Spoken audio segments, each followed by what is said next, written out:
Ladies and gentlemen, hello and welcome after the lunch break. Thank you very much, Dr.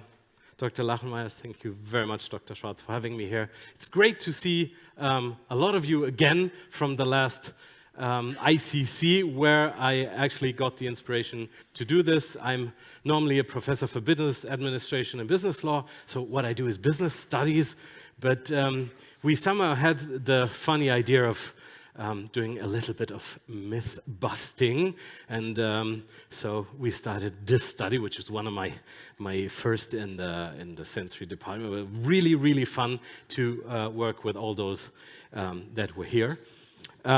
So to get right into it, if you go around in advertising and everything, you see a lot of references, freshly roasted. This is the superior quality of coffee. And the idea was to look at this freshly roasted paradigm. Yeah? Is this really the ultimate indicator of quality? And I believe it's a perspective heavily influenced by marketing, but it appears to appeal to customers that assume that the brief interval between production and consumption is, in fact, an indicator of superior quality. By the way, something that I want to look into in further research. It makes sense in the first view, if you look at it, because it's mostly consistent with perception of perishable products. Like bread or salad, you say, I got a very fresh salad and this is cool, and you buy fresh salad. Where you see a certain immediacy between freshness and quality. But I would argue that coffee is a really rather complex processed agriculture product, like wine, cheese, and I would obviously say a coffee bean, when it's still on the tree and as a fruit, then for me, it would be fresh. That works. And after roasting, I would say, maybe we need to address this as maturation. Okay? First, you might not consume it with the best sensory profile that is actually possible. And later, if you let it rest, mature, it might be better. That's my idea. So I looked at studies, and I could see a lot of studies about a lot of indicators that go into quality. You have storage condition, obviously, shelf life, packaging materials, grinding methods, consumption time after brewing, especially roasting,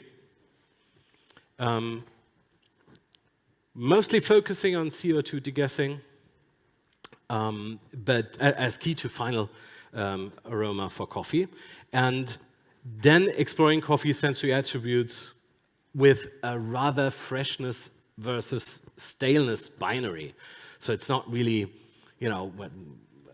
too deep or too intense. And the thing I found was, I would say not strictly academic, but really good verification study, you could call it.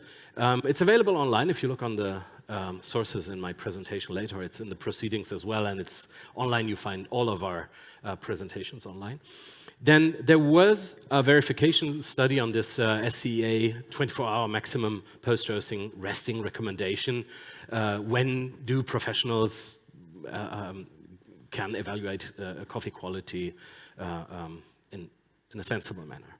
And that for me said, okay, there is still some space where we can go and look more into details and to see what it is about post-roast resting time, or as I say, maturation. By the way, it seems to be an obvious thing if you look around in blogs and coffee influencers, and they all know that there has to be a resting phase, yeah? But this is not strictly academic, so I didn't take it. And therefore, I tried to evaluate two things. One, is there a discernible sensory effect? I mean, Is it just a myth? Yeah. Or a religion? Those say this, those say that. You know? And the second question is there a really perceptible preference between the immediate moment after roasting and the more mature coffee later? And so for the rest of the speech, I will always refer to mature as the lengthy post-roast maturation period, and the freshly are the short ones. So we understand each other. Now this, for those of you who tried it during our lunch break, the picture should appear well known. To determine these two questions, the first thing to see, is there a discernible effect? I use the triangle test, it's an isonorm, and consecutively I used a hedonic preference test, usually known as ranking, respecting also the isonorms to how to set it up. And long story short, testers were required to identify which two samples were identical and which sample was different from 3 randomized samples.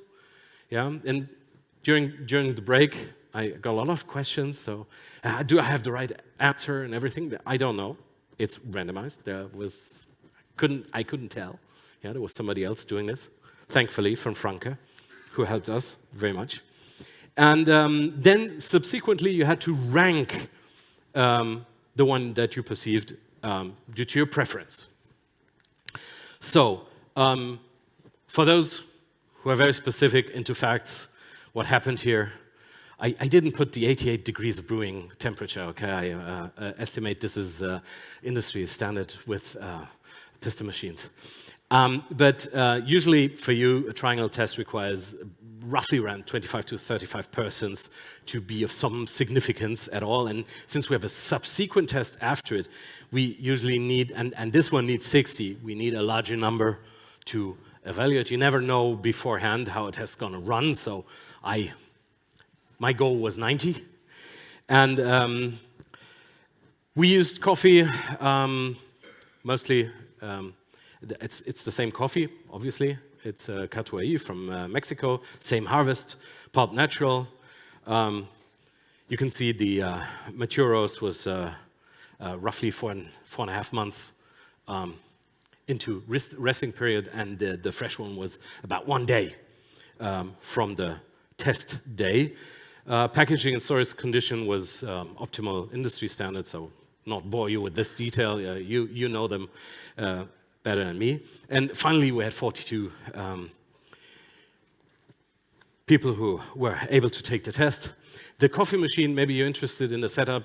We use a Franke S700. It's a piston machine, which is really interesting for this test, is that they have 2 separate grinders, so you can have a nearly identical setup. If I have 2 machines, then to have a good coffee quality, I have to arrange them differently. So again, if I had 2 machines, that would, change the test. That was the good idea. And the coffee cream has a lot of, roasting has a lot of advantages to be prepared in this kind of machine, and also with temperature and the time it takes to make the test, that you still have the samples in the same temperature, and it's good for the test.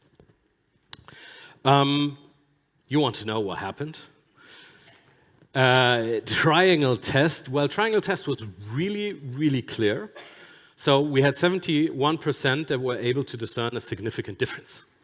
So it's not a myth. There is something going on. That we can say, statistically sound, with a very, very good significance level, by the way.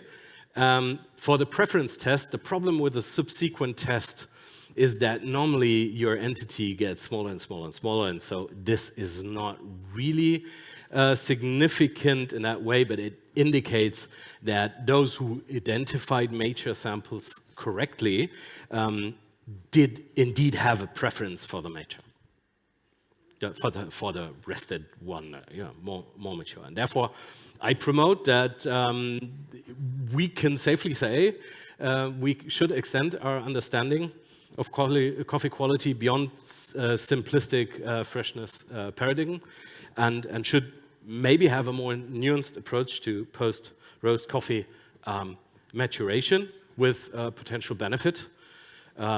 Maybe shelf life, maybe production process, maybe, there's a lot of interesting things you can do with the results itself. There are obviously some limitations on the study, but I plan to do a larger number to have a real stable and robust result for the subsequent test, as well as a smaller panel with experts, so that we can go into the flavor aspect of this phenomenon as well, and that could be interesting. So that was it. Thank you for listening.